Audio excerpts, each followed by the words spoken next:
Cảm ơn bạn đã ghé kênh YouTube Tiểu Na Audio. Chàng trai ép mình thà làm chó chứ không muốn kết hôn. Thế mà lại chọn nghe theo quyền uy. 3 ngày thay 9 cô nàng, không ăn ngỏ mà vẫn không thoát được. Cuối cùng bị bố tôi trấn áp. Bằng chiếc thắt lưng 7 con sói cất kỹ 40 năm. Chàng trai buộc phải kết hôn với đại tiểu thư nhà họ Lưu. Ban đầu chuyện ép hôn đã đủ cầu huyết. Vậy mà chàng trai còn bị tai nạn mất trí nhớ. Chớ trêu là anh ta nhớ hết mọi người. Chỉ quên mất một người. Cô ta đến bệnh viện thăm tôi. Giọng điệu vô cùng thiếu kiên nhẫn. Lại bày trò gì ép tôi hả? Tôi khẽ xin lỗi. Thuận miệng nói muốn ly hôn. Cô ta khựng lại. Nghiến răng ken két, ly hôn. Anh muốn ép tôi đến chết à?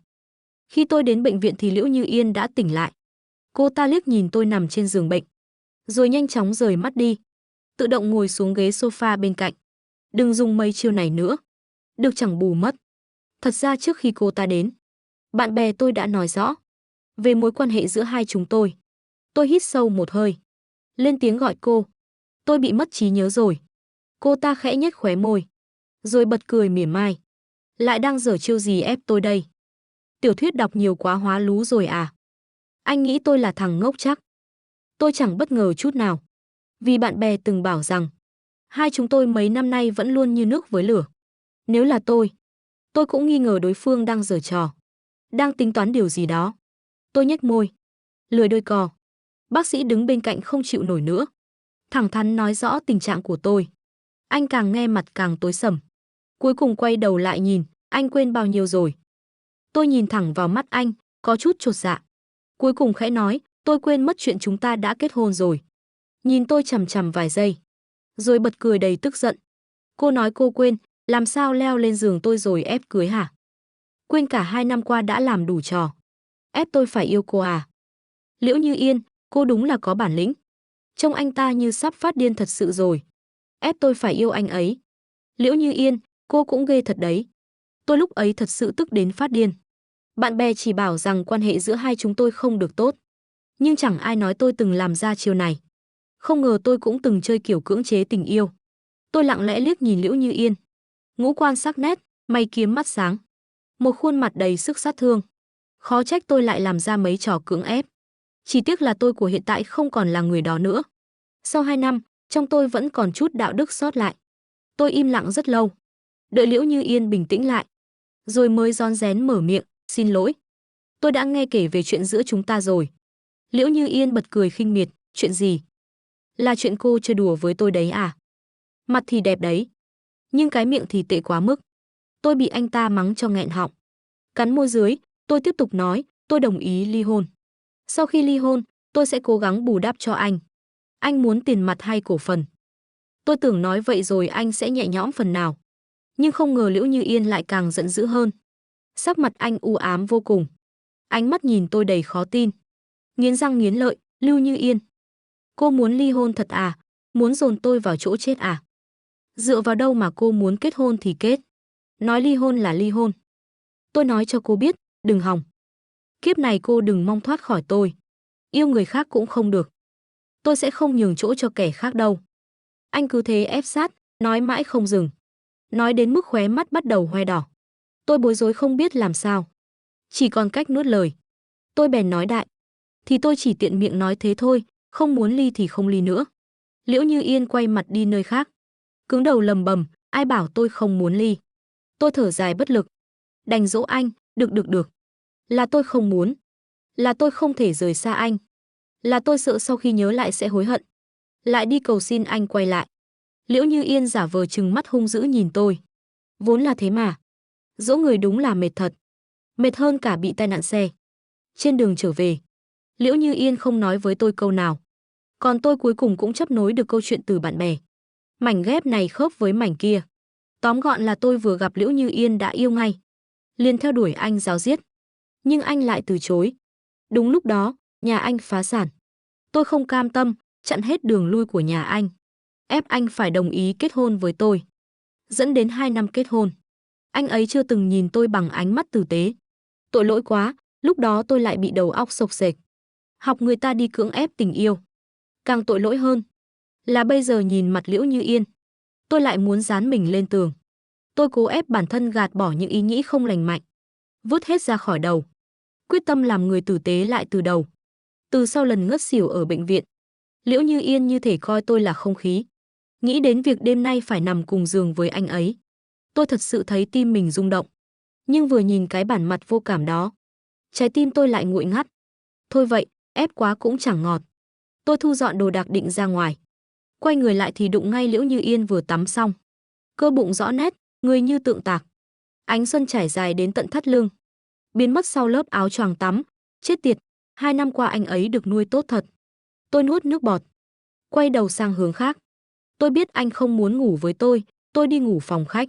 Nói xong tôi quay người bỏ chạy. Lại bị người ta chắn đường. Liễu Như Yên đứng chắn trước mặt tôi. Hơi thở nóng rực bao quanh lấy tôi. Như Yên, tôi nhắc cô một câu. Không được ngủ phòng khách. Đây là nhà do cô định ra. Ánh mắt anh ấy nhìn tôi đầy giễu cợt. Tôi đơ người mấy giây. Sau đó mới kịp phản ứng lại. Không chịu lép vế, tôi phản bác lại để gỡ gạc chút sĩ diện. Đã định thì anh phải tuân theo. Miệng anh rõ ràng chẳng thật lòng gì. Liễu Như Yên chẳng biểu hiện cảm xúc gì. Ngược lại còn tiến sát tôi từng bước. Giọng điệu xen chút tự giễu. Bởi vì đại thiếu gia cô từng nói, chỉ cần tôi ngủ phòng khách, sẽ gỡ toàn bộ thương hiệu khỏi nhà tôi. Tàn nhẫn thật. 2 năm trôi qua, chiêu trò đó đến giờ vẫn khiến tôi cảm thấy chột dạ khi nhớ lại. Tôi cứng người giải thích. Đó chỉ là quy định dành cho anh. Tôi ngủ phòng khách thì có sao đâu. Tôi vừa định quay đầu bỏ chạy, đã bị Liễu Như Yên kéo ngược lại, đè xuống giường. Tôi không muốn sau khi cô khôi phục trí nhớ lại quay ra tính sổ với tôi. Anh buông lời, rồi quay lưng lại nằm xuống. Tôi do dự vài giây, cuối cùng vẫn nằm cùng giường với anh ấy. Hôm nay xảy ra quá nhiều chuyện. Tôi vừa mệt mỏi vừa dã rời. Không bao lâu sau đã chìm vào giấc ngủ. Sáng hôm sau, tôi tỉnh dậy trong vòng tay của Liễu Như Yên. Không biết sao lại chui vào lòng anh ta ngủ luôn. Tuy quá trình có hơi kỳ cục, nhưng kết quả thì khá là mỹ mãn. Tôi vừa định rúc vào lòng anh thêm chút nữa, thì giọng Liễu Như Yên vang lên ngay trên đỉnh đầu tôi. Mất trí nhớ rồi mà vẫn không quên chiếm tiện nghi của tôi à? Bị chính chủ bắt quả tang. Tôi ngượng đến mức lập tức rút khỏi lòng anh. Anh thấy dáng vẻ tôi, khẽ hừ một tiếng, tự mình ngồi dậy ra khỏi giường. Nhìn bóng lưng anh, tôi thầm chửi trong lòng. Trước kia anh toàn chửi tôi thẳng mặt, giờ thì nhát gan đến thế à? Bị anh nhìn thấu lần nữa khiến tôi xấu hổ hóa tức giận. Rõ ràng là anh không biết điều. Liễu Như Yên không giận mà lại cười. Quay đầu lại, giọng cười kéo dài đầy ý trêu chọc. Trước đây em cũng mắng tôi kiểu đó. Sự thật chứng minh, con người không thể chỉ nhìn mặt. Ví dụ như tôi thích gương mặt của Liễu Như Yên. Ai ngờ lại rước về một tổ sống. Ngồi vào bàn ăn, tôi chợt nhớ ra một chuyện. Nhìn Liễu Như Yên ngồi đối diện im thin thít. Tôi do dự vài giây. Cuối cùng hỏi, chứng nhận kết hôn của tụi mình đâu rồi? Tôi muốn xem một chút. Tay cầm muỗng của anh hơi khựng lại.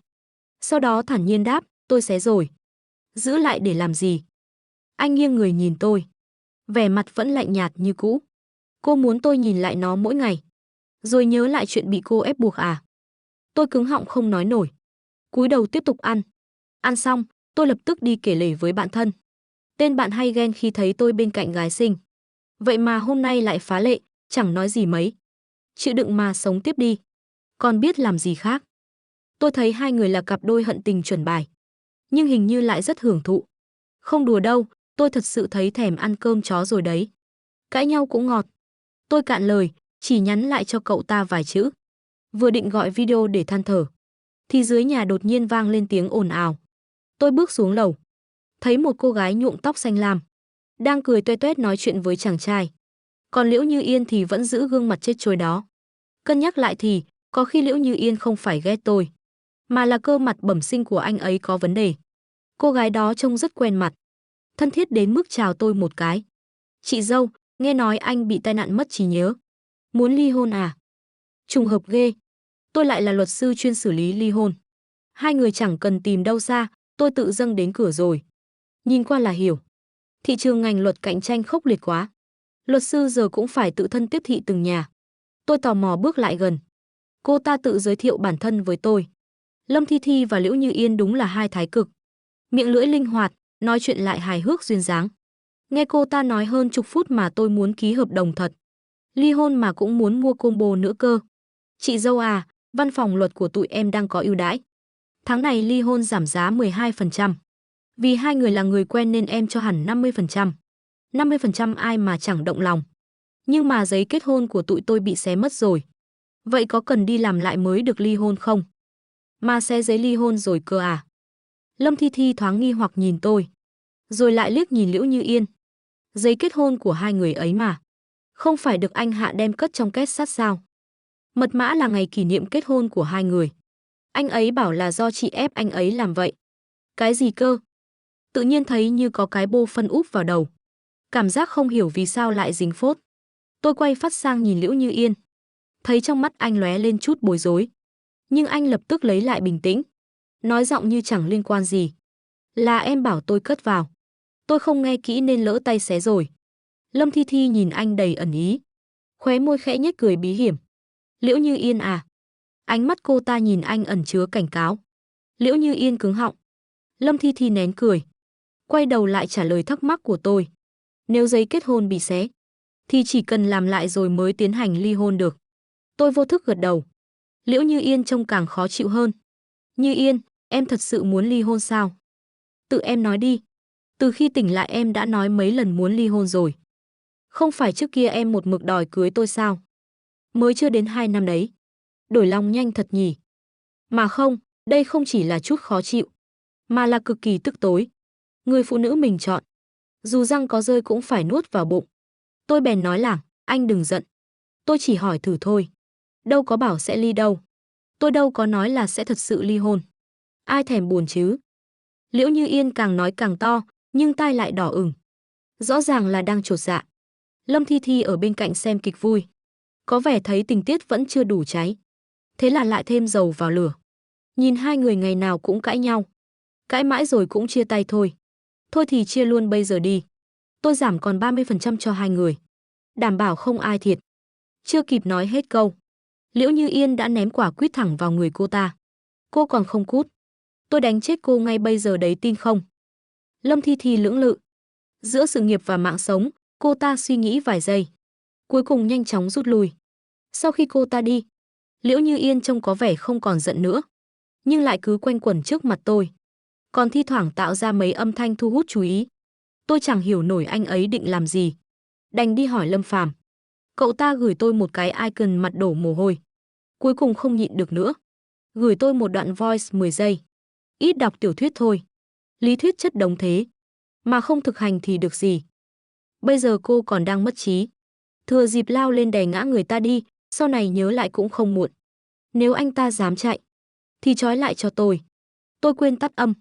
Đến lúc nhận ra anh ấy nói gì thì đã muộn. Liễu Như Yên đang nhìn tôi đầy ẩn ý. Hai má ửng đỏ bất thường. Ánh mắt thậm chí còn có chút mong đợi. Mong tôi sẽ xóa cái suy nghĩ đó khỏi đầu. Không, tai nạn thật sự để lại di chứng rồi. Liễu Như Yên khẽ đặt ly xuống, cười khẩy một tiếng. Bình thản buông lời, giả vờ 2 năm, cuối cùng vẫn nhịn không nổi. Anh từ từ tiến về phía tôi. Tôi theo phản xạ lùi lại. Cuối cùng bị dồn đến chân tường. Liễu Như Yên đứng trước mặt tôi. Cúi đầu nhìn chằm chằm vào môi tôi. Chị dâu, cô có bản lĩnh thì cứ trộm anh ấy đi. Tôi thật sự cần đi khám não gấp. Rõ ràng anh ta đang đe dọa tôi. Nhưng tôi lại cảm thấy anh đang gợi ý. Gợi ý tôi ra tay đi còn gì nữa. Sau khi hù dọa tôi, tâm trạng anh ta rõ ràng tốt hơn hẳn. Tôi nghĩ mãi không hiểu nổi. Cuối cùng lại phải đi hỏi Lâm Phàm lần nữa. Tôi nghĩ nát óc. Cũng không hiểu rốt cuộc anh ta đang ám chỉ gì. Đành phải đi hỏi Lâm Phàm lần nữa. Cậu ấy im lặng mười mấy giây. Sau đó trả lời bằng một câu ngớ ngẩn chẳng ăn nhập. Cậu từng nhận lễ cưới âm chưa? Cưới nữ quỷ ấy, trời ơi là trời, cậu đang nói cái quỷ gì vậy? Nếu cưới rồi thì chúc mừng nhé. Cậu đã chính thức sở hữu nó rồi đấy, cảm ơn nhiều. Giờ tôi mặc kệ anh ta là người hay là ma. Tôi chỉ muốn biết một điều. Anh ta rốt cuộc có giấu giấy kết hôn hay không? Thật sự không biết là tôi ép anh ta ở nhà. Hay là do bản thân anh ta thích ru rú trong nhà. Mấy ngày liền, tôi không có cơ hội. Đi tìm cái két trong phòng làm việc tạm. Ánh mắt anh nhìn tôi lúc đầu đầy mong chờ. Rồi dần chuyển thành nghi hoặc. Cái kiểu nhìn như thể đang hỏi. Sao cô vẫn chưa ra tay? Tai nạn là do tôi gặp. Sao tôi lại cảm thấy đầu óc hỏng là anh ta? Sau lần gợi ý thứ 101 thất bại, Liễu Như Yên cuối cùng cũng chịu không nổi. Quyết định rời khỏi nhà. Nay Lâm Thi Thi rủ tôi đi uống rượu. Tôi còn chưa kịp phản ứng. Anh đã tự biên tự diễn cả đoạn dài. Dĩ nhiên nếu em không muốn tôi đi cũng được. Nhưng đừng lấy chuyện đầu tư ra uy hiếp tôi. Thôi thì nếu thật sự không muốn tôi đi, tôi cũng có thể ở nhà. Nhìn anh ấy thật sự định không đi. Tôi vội lên tiếng, đi đi. Tất nhiên là phải đi chứ. Mấy hôm nay cuối cùng cũng chờ được lúc anh ta ra khỏi cửa. Liễu Như Yên được tôi cho phép xong mặt càng khó coi. Vơ đại một chiếc chìa khóa xe. Cáu kỉnh rời đi, tôi xác nhận anh ta đã đi khuất. Lập tức, tôi bắt đầu lục tung cả nhà lên như thảm cào. Tìm khắp nơi cũng không thấy. Chỉ còn lại phòng kho. Tôi bước vào với tâm thế không hy vọng. Nhưng lại tình cờ phát hiện được một cái két sắt trong góc. Tôi thử nhập ngày kỷ niệm kết hôn. Két sắt tinh một cái liền mở ra. Bên trong chỉ có 2 quyển giấy chứng nhận kết hôn. Vỏ bọc ngoài còn được bọc cẩn thận bằng bìa nhựa. Tim tôi đập như sấm. Âm thanh vang vọng rõ ràng trong không gian nhỏ hẹp. Từ lúc xảy ra tai nạn đến giờ, tất cả nghi ngờ, tất cả suy đoán cuối cùng cũng có lời giải. Ngày xảy ra tai nạn, tôi vốn định về tìm anh ta nói chuyện rõ ràng. Nhưng chưa kịp về đến nhà đã bị tai nạn, bất tỉnh. Lúc ý thức dần quay lại, tôi nghe thấy tiếng ai đó đang khóc. Sau đó có giọt nước mắt rơi xuống tay tôi. Tôi cố hết sức mở hé mắt. Thấy Liễu Như Yên đang nắm chặt tay tôi. Mắt anh đỏ hoe đầy tơ máu. Ánh mắt ấy cuối cùng cũng không còn lạnh lùng, mà là sợ hãi, lo lắng xen lẫn với sự quan tâm không thể che giấu. Khoảnh khắc đó, tôi như bừng tỉnh. Có lẽ, anh ấy đã thích tôi rồi. Tôi vốn chẳng biết cách xử lý tình cảm. Thích gương mặt của Liễu Như Yên là lao vào tỏ tình. Nghe nói có người muốn bao nuôi anh ấy. Thế là tôi ra tay trước. Cưỡng ép anh ấy kết hôn với tôi. Rồi lại không biết phải đối xử sao cho đúng. Tôi cứ nghĩ anh ấy ghét, thậm chí là hận tôi. Nhưng có vẻ không phải như thế. Trước khi tôi ngất đi vì tai nạn, trong đầu tôi lướt qua những hình ảnh lúc tôi ốm. Luôn có giọng anh ấy bên cạnh. Là ánh mắt. Anh vô thức nhìn tôi trong ảnh. Là tất cả những điều nhỏ nhặt suốt 2 năm qua. Anh ấy hẳn là thích tôi. Tôi vốn định sau khi hoàn toàn tỉnh táo sẽ nói chuyện rõ ràng với anh ấy. Nhưng không ngờ Liễu Như Yên lại diễn giỏi như vậy.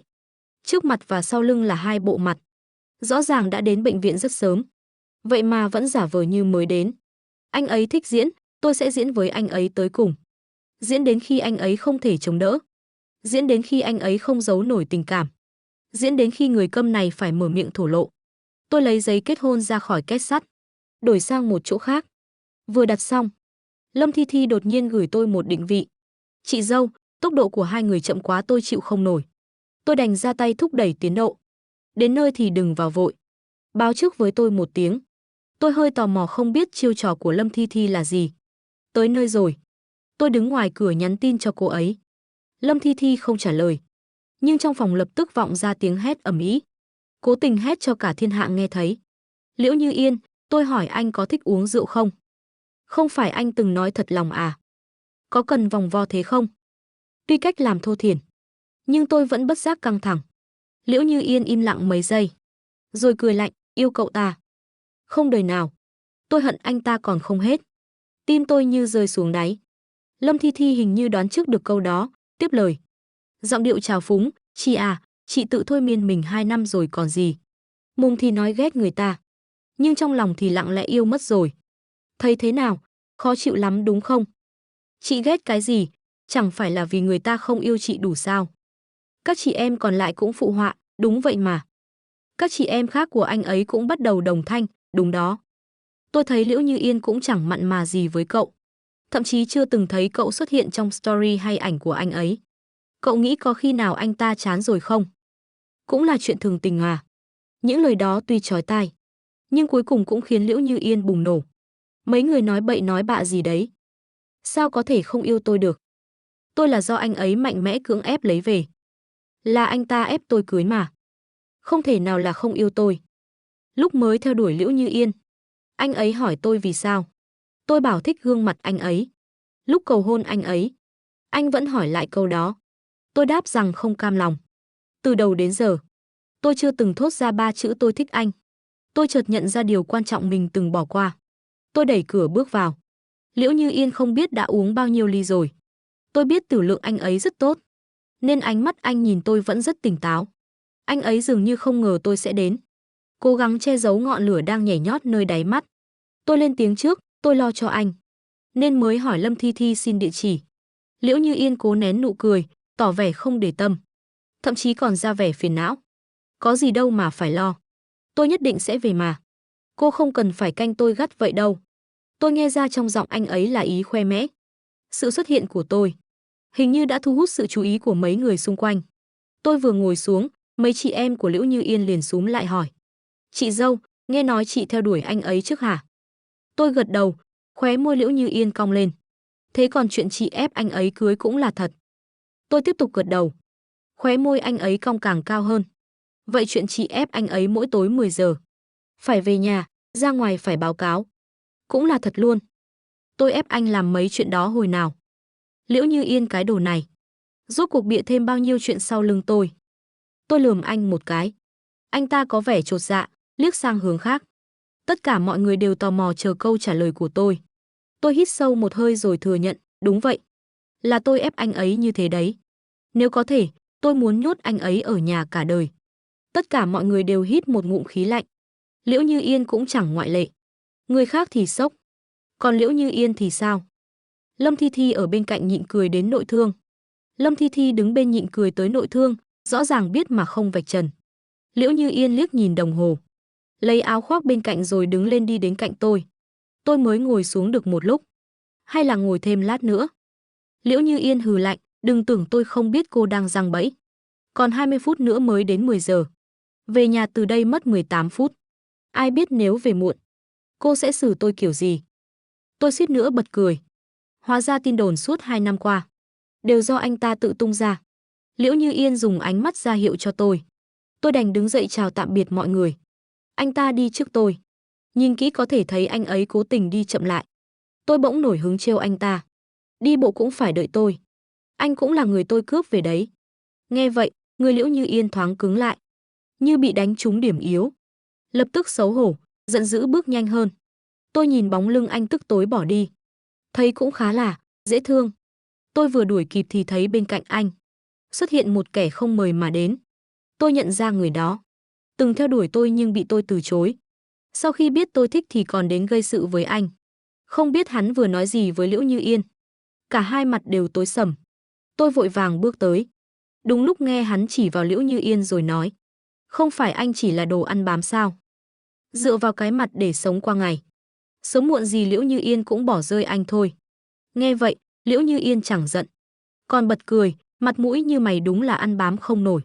Tôi có chồng nuôi, kệ tôi chứ. Liễu Như Yên nếu có đuôi, chắc chắn giờ đang vểnh tận trời. Tên kia bị nghẹn lời, không nói thêm được gì. Quay sang nhìn tôi. Thấy Liễu Như Yên không bị kích động. Hắn bắt đầu chuyển sang công kích tôi. Lưu Như Yên, cô nên điều tra kỹ về anh ta đi. Ai mà không biết nhà họ Hạ giờ giàu có cỡ nào. Còn sắp vượt cả nhà cô rồi đấy. Đừng để người ta xem cô như cái ngân hàng di động. Nuôi sói mà không biết. Liễu Như Yên đứng trong bóng tối. Hai tay đút túi, ánh mắt u ám. Tôi đi tới, khoác tay anh. Lạnh lùng đáp trả tên kia. Chồng tôi nuôi, tôi vui. Liên quan gì đến anh? Lần đầu tiên, Liễu Như Yên thất bại trong việc giữ mặt lạnh. Khóe môi cong lên rõ rệt. Lần đầu tiên Liễu Như Yên để lộ cảm xúc. Không kìm được nụ cười nơi khóe môi. Tôi kéo anh rời khỏi chỗ đó. Anh ngoan ngoãn đi theo sau tôi. Vừa lên xe, anh như vẫn đang đắm chìm trong câu tôi vừa nói khi nãy. Tôi cau mày. Nhìn anh nghiêm túc. Người ta chỉ vào mặt anh chửi như thế, mà anh chẳng biết phản bác lại. Liễu Như Yên nhún vai. Một tay chống đầu nhìn tôi. Giọng còn mang chút nũng nịu. Thế thì sao? Hắn nói đâu có sai. Tôi đúng là ăn bám thật còn gì. Khi cưới nhau, cô ấy đã chuyển toàn bộ cổ phần cho tôi. Bây giờ tôi chẳng khác gì cái dạng ăn bám cả. Cơm ăn áo mặc đều là cô ấy lo. Về đến nhà, tôi quyết phải hỏi cho rõ. Tôi xắn tay áo, tùy tiện ném cặp tài liệu lên ghế sofa. Rót ly nước đá làm mát cổ họng. Ánh mắt Liễu Như Yên vẫn len lén theo từng cử động của tôi. Tôi chống tay lên bàn, chất vấn anh. Liễu Như Yên, anh không định giải thích với tôi à? Tôi ép anh hồi nào? Anh tỉnh bơ nói dối, trước khi cô mất trí. Cô quên mất là mình đang giả mất trí hả? Tôi đột nhiên bị dội cho một gáo nước lạnh. Cuối cùng cũng phải thốt lên, đừng lừa tôi nữa. Tôi mất trí thôi, chứ chưa chết đâu. Tôi hỏi Lâm Phàm rồi. Anh ta nói anh rất tự do. Tôi có quản lý gì đâu. Ánh đèn trần chiếu xuống người Liễu Như Yên tạo thành một mảng tối. Không biết câu nói đó Đã chạm đến dây thần kinh nào của anh? Anh cau mày, nói ra một câu có phần cực đoan. Vậy tại sao cô lại không quản? Tôi không kịp phản ứng lại. Liễu Như Yên không bỏ sót chút cảm xúc nào trên mặt tôi, nhìn tôi với ánh mắt rối rắm. Cuối cùng thở dài một tiếng, giọng đầy hối hận. Không có gì, rồi không nói gì nữa. Chúng tôi lặng lẽ đối mặt. Cuối cùng tôi là người chịu thua bước tới gần anh. Khi đi ngang qua anh ấy, anh tưởng tôi muốn tránh đi, bèn nghiêng người nhường lối. Tôi dừng lại cách anh một bước, vươn tay túm lấy cổ áo anh. Hoặc là do anh cúi người xuống đối diện với tôi, vì hành động bất ngờ của tôi mà. Trong mắt Liễu Như Yên lóe lên sự bối rối, nhưng lập tức bị thay thế bằng kinh ngạc và vui mừng tột độ. Thậm chí còn kích động đến mức hơi bất thường. Tôi cảm thấy mình hiểu rồi. Ai ai cũng nói tôi đang cưỡng ép Liễu Như Yên, nhưng tôi chẳng làm gì cả. Chẳng phải công bằng sao? Vậy thì sao? Anh nhìn tôi. Trong đôi mắt sâu thẳm tràn đầy cảm xúc mãnh liệt, tựa như đang run lên vì khát khao. Tôi đưa tay vuốt lên gương mặt anh. Bàn tay lạnh buốt khiến anh rùng mình. Cổ họng anh khẽ chuyển động, tựa như đang cố kiềm chế. Ánh mắt anh thúc giục tôi. Lần đầu tiên làm chuyện này, tim tôi đập loạn. Tôi cố trấn an bản thân trong lòng. Cuối cùng cũng mạnh dạn tiến tới, hôn lên môi anh một cách lúng túng. Không hề có quy tắc gì cả. Nhưng Liễu Như Yên như được bật đèn xanh. Tay anh ôm lấy eo tôi, hoàn toàn chiếm thế chủ động. Dù đầu óc tôi đã mơ hồ đến nỗi lâng lâng, nhưng miệng vẫn không chịu thua. Vẫn phải buông một câu, đây mới gọi là ép buộc này. Liễu Như Yên liếm môi, khẽ cười thất vọng.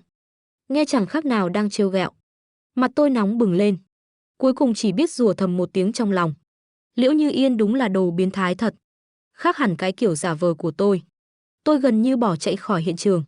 2 năm rồi, cuối cùng cũng bật kênh người lớn. Trời biết khi trước, khi nghe nói tôi ép cưới Liễu Như Yên, Lâm Phàm còn tưởng sắp có một drama hấp dẫn.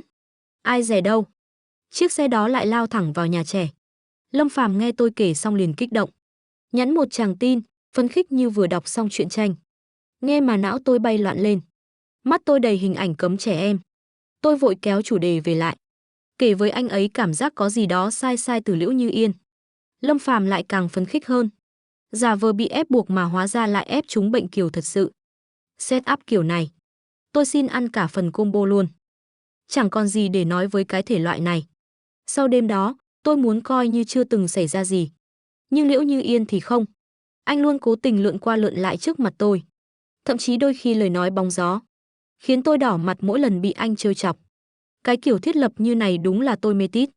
Nhưng với người như Lâm Phàm thì tôi cạn lời. Sau đêm hôm đó, tôi muốn coi như chưa từng xảy ra. Nhưng Liễu Như Yên thì không. Anh cứ lượn lờ trước mặt tôi. Thậm chí có lúc còn bóng gió ép tôi phải có phản ứng. Mỗi lần đều khiến tôi đỏ bừng mặt, chẳng còn mặt mũi nào. Tức quá tôi ôm 10 mấy quyển truyện bệnh kiều ra học hành. Tôi không tin. Nỗ lực hậu thiên, lại thua thiên phú trời sinh của anh ta. Tôi luyện tập vài ngày, chuẩn bị ra tay. Vậy mà Liễu Như Yên lại không cho tôi cơ hội. Anh đi công tác rồi. Dù ăn bám thật nhưng cũng phải đi làm. Liễu Như Yên báo cáo tỉ mỉ mọi chuyện cho tôi. Tôi thỉnh thoảng trả lời vài câu, anh cũng không giận. Càng nghĩ càng thấy lạ. Sao mà chẳng giống tác phong thường ngày của cái tên bệnh kiều ấy. Tôi suy nghĩ mãi không ra. Cho đến khi trong đầu chợt lóe lên một chuyện. Tháng đầu sau khi kết hôn, một đêm nọ, Liễu Như Yên say khướt lúc 2 giờ sáng. Tôi nổi giận, cãi nhau với anh. Càng cãi càng hăng. Anh vừa cởi cúc áo vừa khiêu khích tôi. Nếu em muốn lúc nào anh cũng ở trước mặt, thì có bản lĩnh gắn camera khắp nhà đi. Tôi vốn không chịu được khi bị khích tướng. Hôm sau tôi thật sự lắp camera kín nhà. Từng góc từng ngóc đều có mắt thần. Nhưng vừa lắp xong tôi đã hối hận.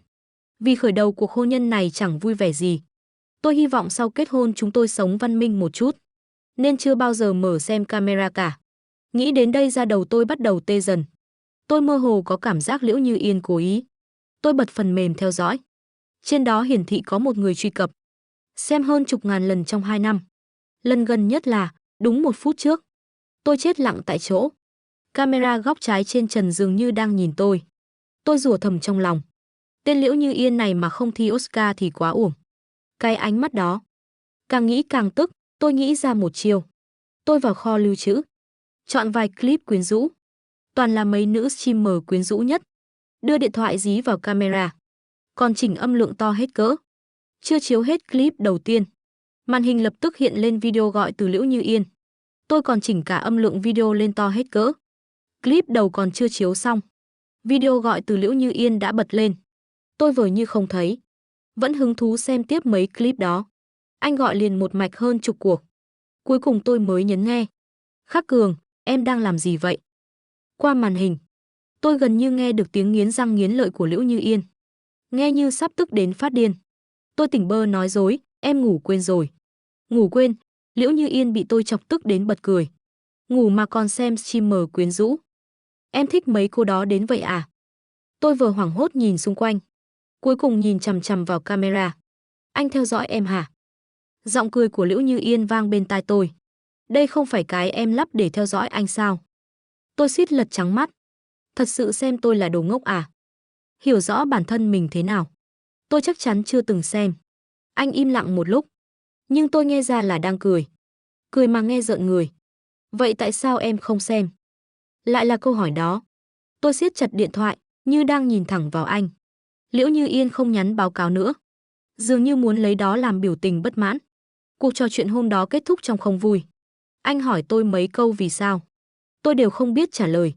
Cuối cùng anh cúp máy. Tối hôm đó, anh đăng vài bản nhạc lạ lên WeChat.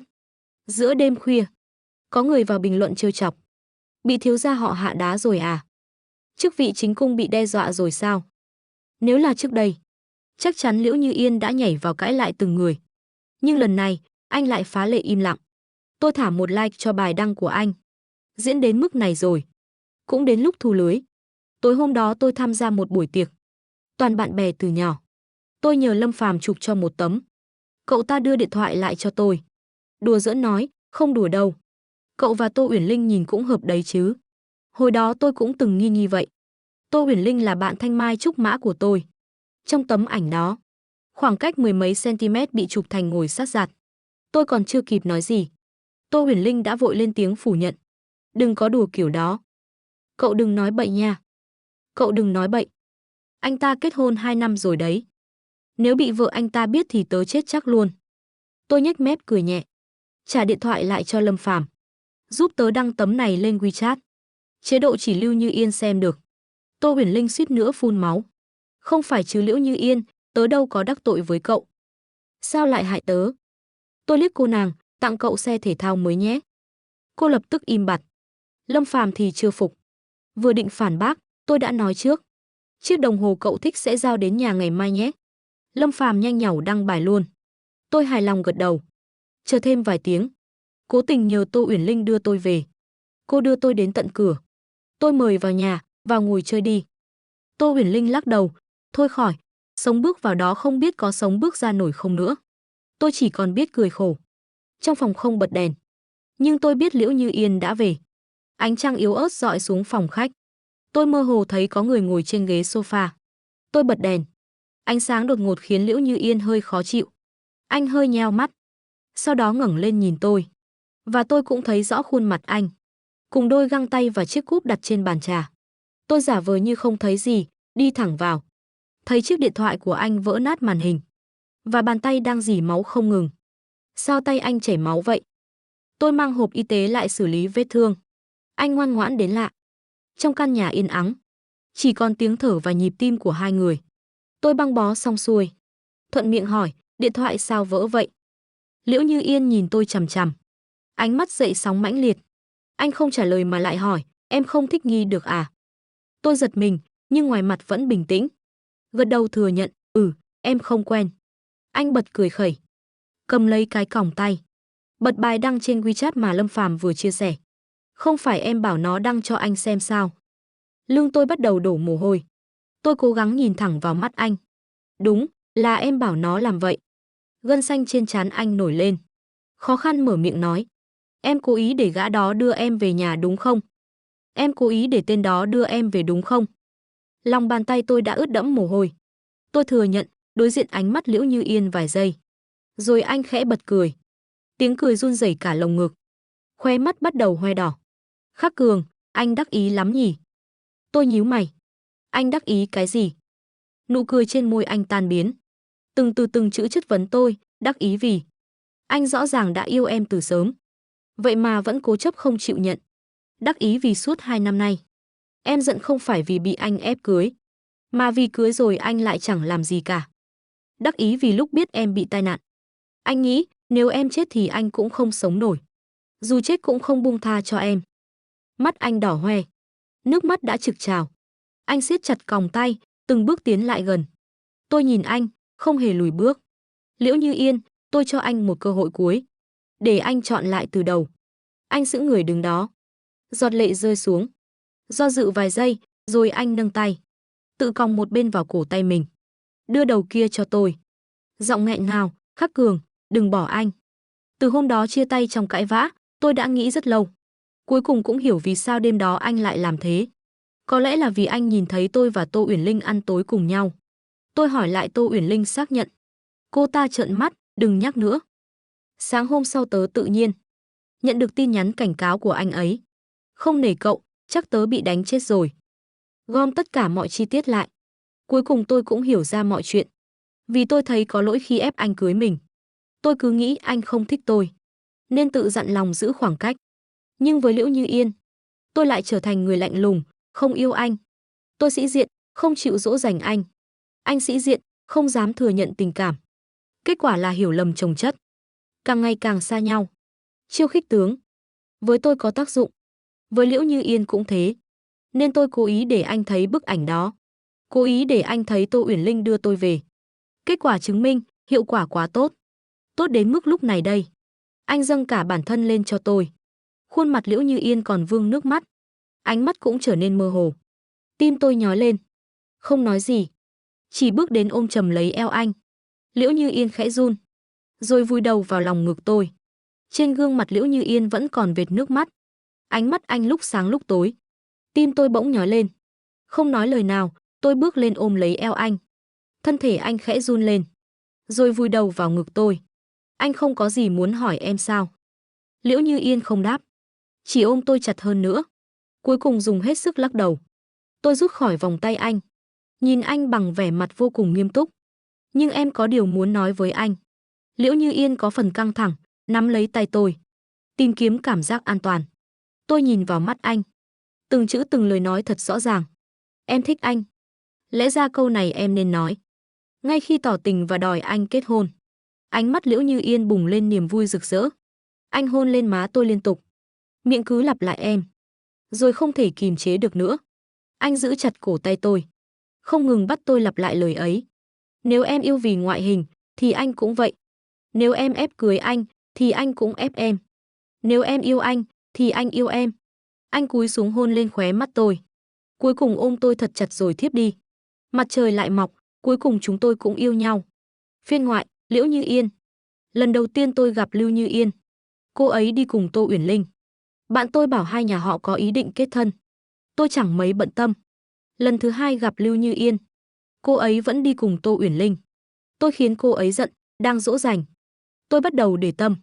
Lần thứ ba tôi gặp cô ấy. Tôi tỏ tình. Cô hỏi tại sao. Tôi nói vì cô ấy xinh đẹp. Không nghe thấy câu thích, cô từ chối. Tôi không tìm cô nữa. Sau khi gia đình cô phá sản, rất nhiều người lúc trước từng bị cô từ chối bắt đầu tiếp cận lại. Tôi không ngờ mình cũng nằm trong số đó. Chỉ là tôi làm triệt để hơn họ. Tôi bảo cô cưới tôi. Cô hỏi vì sao. Tôi nói tôi không cam lòng. Vẫn không nói ra câu thích em. Thế là cô lại từ chối. Nhưng lần này không hiểu vì sao anh lại tuyệt tình đến vậy. Còn học người ta kiểu cưỡng ép cưới xin. Tôi cam chịu mối tình cưỡng chế ấy. Vì trả thù mà kết hôn với tôi, cái giá ấy quá lớn. Tôi nghĩ, chắc hẳn anh cũng có chút cảm tình với tôi. Tôi chờ anh tiếp tục ép buộc. Nhưng anh lại dừng lại. Bắt đầu cho tôi tự do, cho tôi sự tôn trọng. Đối xử khách sáo như người ngoài. Thế thì sao được? Điều này đâu đúng với diễn biến tình tiết. Tôi dù có chút bực mình, nhưng vẫn tự nhủ trong lòng đừng để tâm. Dù sao tôi cũng chỉ là kẻ ăn bám, chứ đâu phải thật lòng yêu anh. Cho đến khi tôi lại nhìn thấy Tô Uyển Linh. Cái người đáng ghét đó. Tôi tức đến nỗi uống rượu đến tận 2 giờ sáng. Ý anh là anh quên cách thừa cơ hành động. Quên cả việc ép tôi cưới anh. Quên sạch. Còn muốn giữ hình tượng người chồng độc tài trước bạn bè.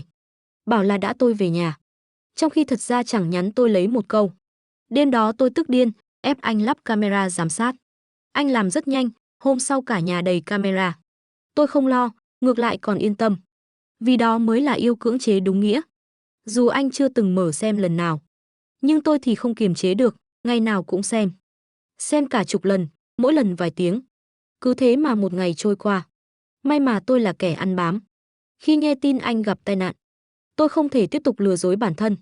Tôi yêu anh mất rồi. Thật ra anh diễn không giỏi đâu. Sai sót vụng về rất nhiều. Vừa nhìn là biết đang giả vờ mất trí. Tôi thấy anh len lén mở két sắt, tìm lui tìm tới tờ giấy đăng ký kết hôn. Đáng yêu chết đi được. Kể cả chuyện cố tình cho tôi thấy tấm ảnh đó. Ghen tuông kiểu đó cũng dễ thương nữa. Chẳng qua chỉ là tôi vô tình làm rơi điện thoại. Chứ thật ra tôi đâu có giận. Tôi vốn định trói anh lại. Nhưng anh không thích. Anh hình như chỉ thích tôi rơi nước mắt. Thế thì tôi không cho anh thấy nữa. Đến khi nào nước mắt không còn tác dụng, tôi sẽ thử cách khác. Dù sao, một khi anh đã chọn bắt đầu, thì phải ép buộc em cả đời. Dù sao thì, một khi anh đã lựa chọn bắt đầu, thì phải ép buộc em cả đời. Câu chuyện đã kết thúc tại đây. Cảm ơn bạn đã lắng nghe trên kênh Tiểu Na Audio, nơi mang đến những câu chuyện đầy hấp dẫn và thú vị. Hãy để lại ý kiến của bạn trong phần bình luận. Và đừng quên theo dõi kênh để cập nhật những nội dung mới nhất nhé. Chân thành cảm ơn bạn.